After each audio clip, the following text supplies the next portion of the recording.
We got the game. We'll take you right up to 12 noon, and then you'll get the Eagles pregame show, and then Mike and Merle with the call right here on 97.3 ESPN.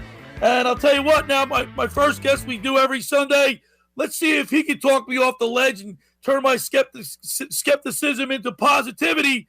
Let's welcome into the locker. Let's go to the Barb's Harley Davidson Sports Hotline and welcome into the locker room Fox 29 and ESPN.com's own Scott Grayson. What's up, Scotty? Hey, Billy. How you doing today? I'm very skeptical, Scott, and I want you to change my mind. Okay. Well, first of all, why are you skeptical? Well, when I see every prognosticator in the newspaper, all the pundits on radio and TV, all picking the Eagles, most of the bettors, everybody's going one way. I get nervous. Well, that's true. And that happened last time they played, and that nearly went the wrong way. I hear you. So here's my reason for optimism, because I thought about this all week too. The Eagles are getting a lot of players back. They had the bye week. Now, Doug is 1-3 after bye weeks, so that is not necessarily a good thing. However, this bye week in particular, they got a lot healthier, and I got to believe that with that health will come more fluidity on the offense. I got to believe there's more weapons that the Giants have to worry about. I feel more confident about this game than I did the last time the Eagles and Giants played, although – like I said, that game played out, and you sat there watching it going, geez, this is unreal how close this has been. I mean, this defense is getting healthier. The offense is getting healthier. You force turnovers with Daniel Jones. I think the biggest X factor and the biggest reason why or not the Eagles will win or lose lies with Carson Wentz, and he just can't turn the ball over. If he does not turn the ball over, in my opinion, there's no way the Eagles lose. He's been a statistical nightmare, Grayson, this whole year. What makes you think that – what makes everybody think that all of a sudden he's going to just turn it around? Well, I think the thing that I'm looking at is any human being who played the way he did in the first half of the season would have to look at that first half and say, gee, self-reflection, right? Why did I play so bad? What was I thinking here? Watching film, what did I do wrong on this play? How did I turn it over there? I mean, I got to believe this guy had to do some self-scouting this past week during the bye week and look at all the things that were going wrong and say, how can I stop doing that? And I got to believe that while he may not fix it all at one time in one game here, it's got to be fixed. I mean, it just can't be, Scott, turnovers. Scott, he's had the first 8 games look and reflect and go, and even after the bye, go like, what am I doing wrong? I mean, look, Brian Westbrook came out and was very vocal during the week and said, he's not coachable. Yeah, no, he hasn't been. But look, his offensive line I don't want to make excuses for Carson, and I don't want this to be perceived that way. But his offensive line was in shambles. The only starter he had from the beginning of the season was Jason Kelsey, and he kept looking at guys' weapons on the outside going down. Deshaun Jackson never had Alshon Jeffrey. Jalen Reagor's then down. He suddenly had a band of misfit toys, found Tyler Fulgham in the middle of all that. Zach Ertz goes down. Dallas Goedert goes down.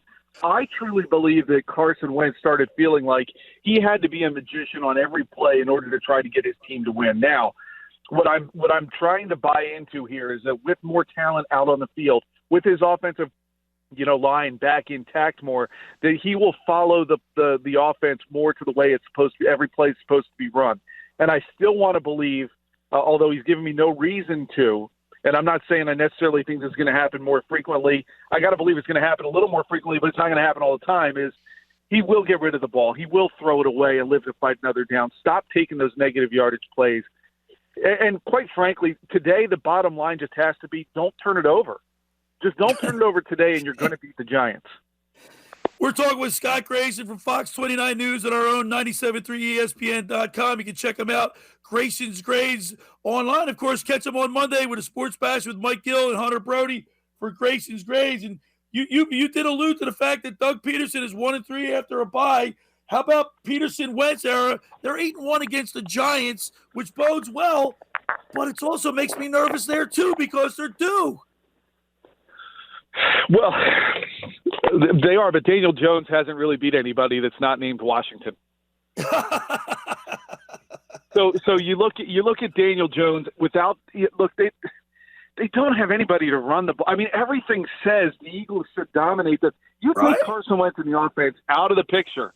Everything says defensively against that Giants offense, this should not, they should not score very much at all.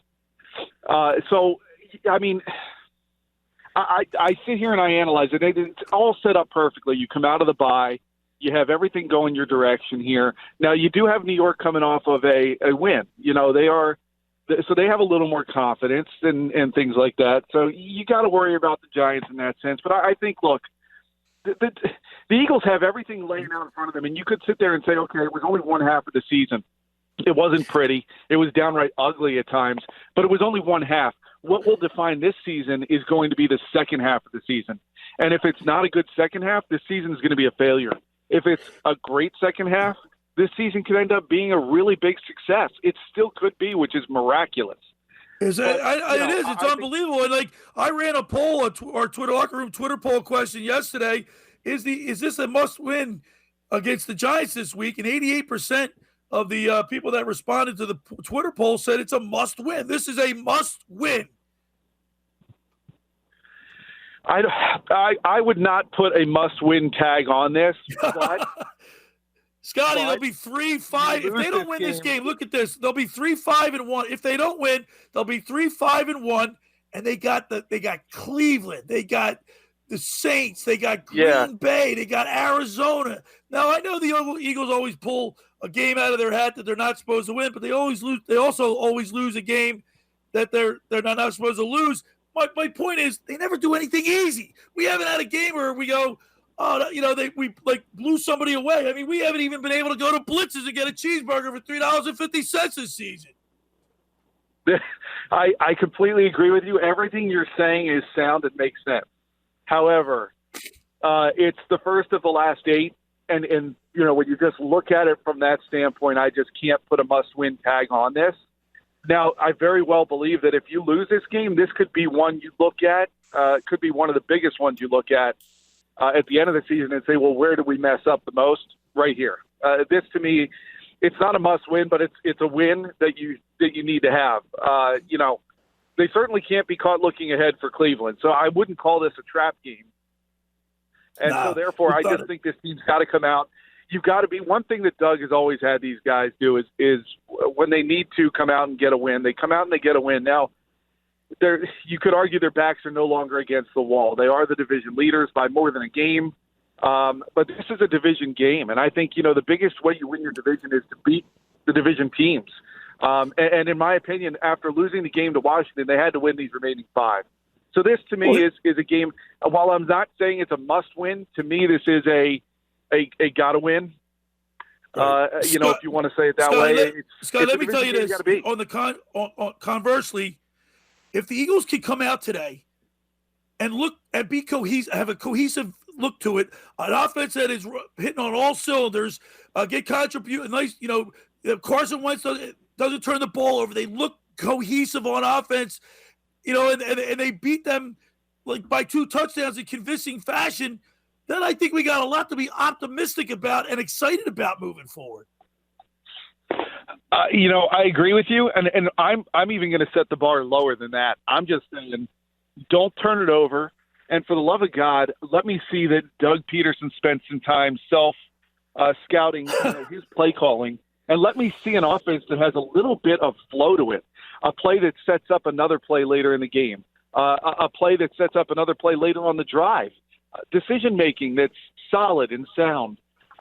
This team is not – the Giants are not a team that you need to go for it on 4th down against. But I'm not saying don't go for it on 4th down. I'm just saying pick your spots. It doesn't have to be every 4th down. But if it's 4th and 1, 4th and inches, absolutely. You've got that in your quarterback right there on a sneak. But 4th and 3, 4th and 5, it's okay to punt the ball and make Daniel Jones have to go the length of the field. This is a game where I just want to see Carson not turn it over and Doug make some better decisions. Doug Peterson was questioned this week we alluded to it a little earlier. Westbrook made some comments, and how about his buddy Brett Favre? And I don't know if I necessarily – you obviously were – I don't know if you were part of the press conference where Doug Peterson was pressed, and at the end of it, he said, "Oh, if you put words in my mouth, we're going to have a problem with that." Like, what was that all about?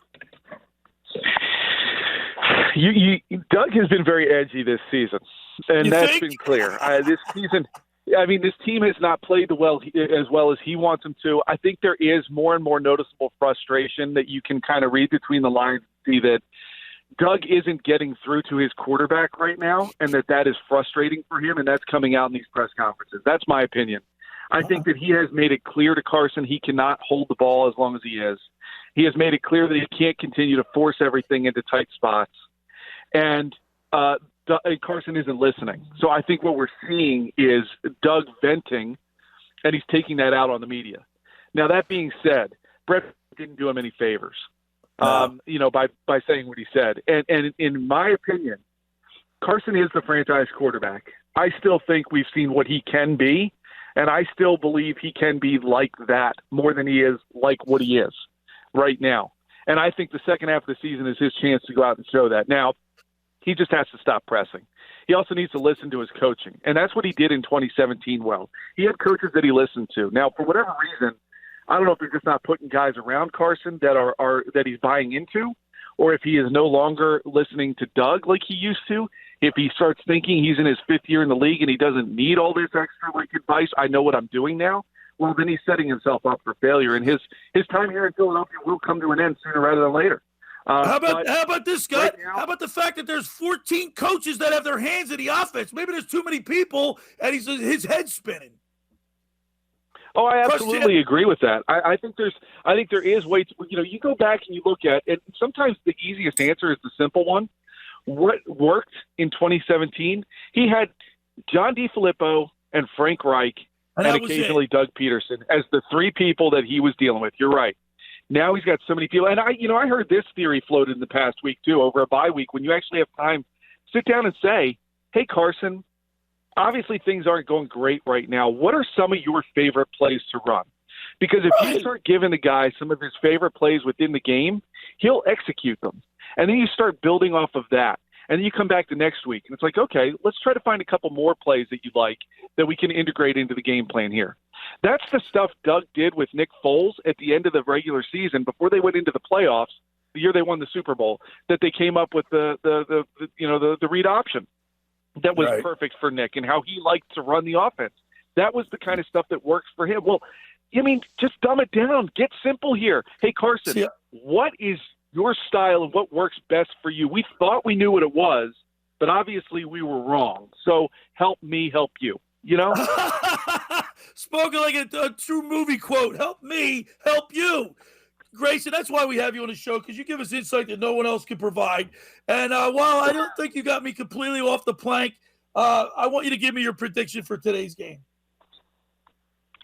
I just don't see the Giants scoring a lot against this defense. This defense has been trending in the right direction. They're starting to not give up touchdowns and holding teams to field goals. I'm going to buy into some of that philosophy, and I'm even going to say that I think they keep the Giants out of the end zone today. I'm going with the 24-9 Eagles. Wow, 24-9. That's a pretty convincing win right there, Scott. It is. I'm not saying it's going to be pretty the whole time. I think they're going to get some turnovers off of Daniel Jones, shorter fields for the offense. If they can get out ahead early, then the pressure starts coming off of this Eagles team. And I just think they're going to be able to score. And I just think this defense, like I said, is going to keep that Giants offense out of the end zone. All that combined shows to me that it's going to end up being what feels like, compared to the rest of the games this season, a convincing win. I still don't know the Eagles offense puts together 4 solid quarters, but I'll settle for more than 2. All right, Scott Grayson. Listen, man, I really appreciate you and value what you give us your insight for the Eagles pregame show. Thank you so much, and we'll talk to you. We'll talk to you next week. All right, you got it. Have a good one, guys. All right, there's Scott Grayson, Fox 29.